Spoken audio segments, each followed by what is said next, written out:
Hi everyone, I'm meteorologist J.D. Rudd on this Saturday afternoon with this video blog for you, talking about a few things that we have going on with rain, a little bit of rain happening right now, a bigger chance for Sunday, and then some big heat building in as we go into Monday. Before we dive in on that, I know a lot of you who watch these or who read the blogs are all weather geeks in some way, shape, or form. This just came out in the last 10 or 15 minutes. Some sad news to pass along. If you watch the Weather Channel at all, you might have remembered the name of Dave Schwartz. Weather Channel has announced that he has passed away today. Sad news there for those who are weather geeks. I can recall being a child and watching the Weather Channel a lot. Dave's passion for weather, his voice, his mannerisms were something that will always stick around. He left the Weather Channel for a while, I believe a few years back, for health reasons, and then he came back looking a little bit different. It had kind of taken a toll on him, but he was still his jovial self. Folks still loved watching him, so again, condolences, prayers, and thoughts to the family out there and friends, certainly, and not to mention co-workers, all those who got to know Dave over the years. I personally never knew him, but again, as a fellow weather geek, it's always sad to talk about those things. All right, let's move on and talk about what's going on in the weather world right now. Closer inspection here of the satellite and radar pictures showing us the rain showers that we've had so far this afternoon. This has really lost its steam, and I know yesterday I was talking about how I didn't think we'd have rain today, and we weren't supposed to. This was a cell that held on for longer than expected. Let me back this radar picture up and just kind of show you this here. I'm going to turn on the enhanced radar. Watch this cell where it came from. Let me adjust some timing on here. Take this back about 12 hours. Watch where this came from.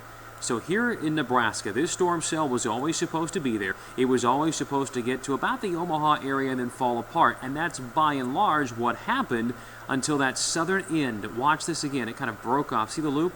Watch right in through here.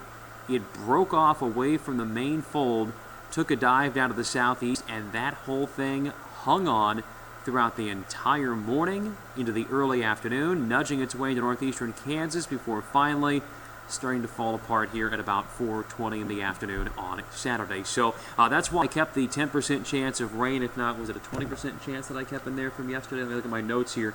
I had a 10% chance in there for today, and that's what I was worried about, was something sneaking into the area, but as mentioned, by and large, we wound up to be on the dry side. Now, tomorrow is a little bit of a similar but different story. Let me set the stage on that very quickly. I want to call up the water vapor here. The visible satellite's what this is titled, but this is actually the water vapor satellite, and I'm not seeing anything of note back off to our north and northwest. However, there are indications we're going to see a little storm system develop overnight tonight into Sunday morning. That could form one of those MCS, those mesoscale convective systems. That's a long area of rain, a long-lasting area of rain that'll move its way over the area. The forecast models, though, are torn on this. Let me share with you a couple of things. First off, let me show you what the RPM forecast model is doing, and this model has been back and forth just a bit. Actually, I have to go in here and I think change this. Oh, here, I'll show it to you this way. This is the RPM forecast model. So here's what it says at 7:30 Sunday morning. It's got nothing anywhere in the area. How about noon tomorrow? Pretty much nothing in the area at all whatsoever. 3, 4, 5 o'clock tomorrow. Nothing at all whatsoever. We don't buy this. There's a warm front lifting north tomorrow. That in and of itself is usually an indicator of something being triggered. Given how the atmosphere has been this season, it makes all sense for something somewhere to kind of blow up, as they say. Now I'll share with you, this here is actually the NAM forecast model, not the usual RPM. This is the NAM, and look what it does for tomorrow. It says pretty much next to nothing, which doesn't seem to make sense. And previously, the NAM forecast model was actually putting a big MCS type event right along the Missouri and Iowa line. Let me just load up for you for a second here. I'm going to draw this in a little bit. It said a big old storm complex was going to develop here south of Omaha and ride right along the Missouri and Iowa line for tomorrow afternoon into tomorrow evening. This fresh run of the NAM forecast model, which just came out in the last 20-30 minutes, it seems, into our system, is not picking up on that. It shows something west of Hiawatha early tomorrow morning, then it fizzles it out. So let's look at one other piece of forecast information. This is the 4-kilometer version of the NAM, a higher resolution version. This is from 12Z this morning. This is what it says is going to happen as we go through the night tonight. There is 10 o'clock tonight. There's midnight tonight, trying to generate some showers and storms in southern Nebraska and north central Kansas. Here's the key. If we see this tonight at around midnight, it means the rest of what this forecast model is going to show us has a decent chance of happening. If at midnight tonight this is not the case, if nothing is showing up, if it's dry as a bone, we got some issues for Sunday in terms of will the rain fall or not, because watch what happens. There's 3 o'clock in the morning. There's 7 o'clock in the morning on Sunday. This is generating one of those MCS events, and by 10 o'clock tomorrow puts it right over the Kansas City metro area, then moves it off to the east as we head toward about 1 o'clock and then into about 4 o'clock tomorrow afternoon before taking it over to the St. Louis area by around 7 tomorrow night. Again, this is the 12Z, the 7 o'clock version of the 4K NAM. Let's just see. The 18Z version is out. Let's see if it does anything differently. There's midnight tonight, so notice there's a lack of anything going on in north central Kansas, south central Nebraska. Let's see what it does as we go through the day on Sunday. There's 3 a.m., so it does still develop something at 3 o'clock in the morning now.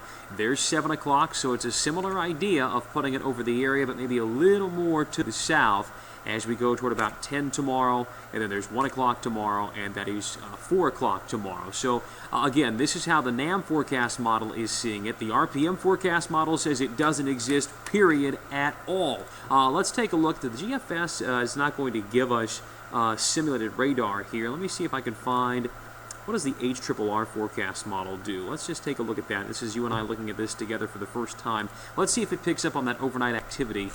It says it's got something there in central Kansas. The NAM tried to say there was a little more activity there, and then it washes it out by 3 o'clock in the morning. So, but it does pick up on something there in northern Nebraska. Here again, this is the issue. The forecast models are struggling with this, and it makes our job harder as well, trying to pick these things out. So, with all that in mind, let me show you.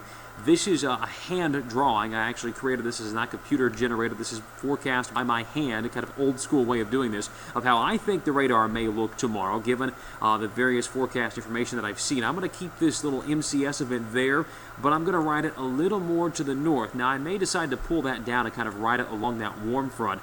Either way, I think we have a decent shot for some rain and thunderstorms between about, I'm going to call it 4 a.m. to 9, 10 o'clock tomorrow on the Kansas side before it pushes off to the east throughout tomorrow afternoon. This may have some issues with the Sporting KC match at 1 o'clock on Sunday, and the other possibility here is that it doesn't form at all. Right now I'm going to go for a 70% chance of rain and thunderstorms on Sunday, just given kind of what we saw today in the last couple of days. If it doesn't happen at all, egg on my face, I suppose, but that's the going forecast right now. Now the confidence is a lot higher that on Monday, as that warm front moves to the north, it is really going to heat up. I'm talking some big-time heat. Right now, we've got a forecast high of 94 for Monday. This forecast model puts us at 96. I may boost us to 96 later on tonight if I see some more evidence of this. No matter what, dew points are going up, so heat index value is going to go up. So as I've been doing, let me just show you, make sure you can see this here. Here's my notes of what I am forecasting the next couple of days. Can you see all that? Does that all make sense? That ICAST you see there, that's our computer forecast model in-house.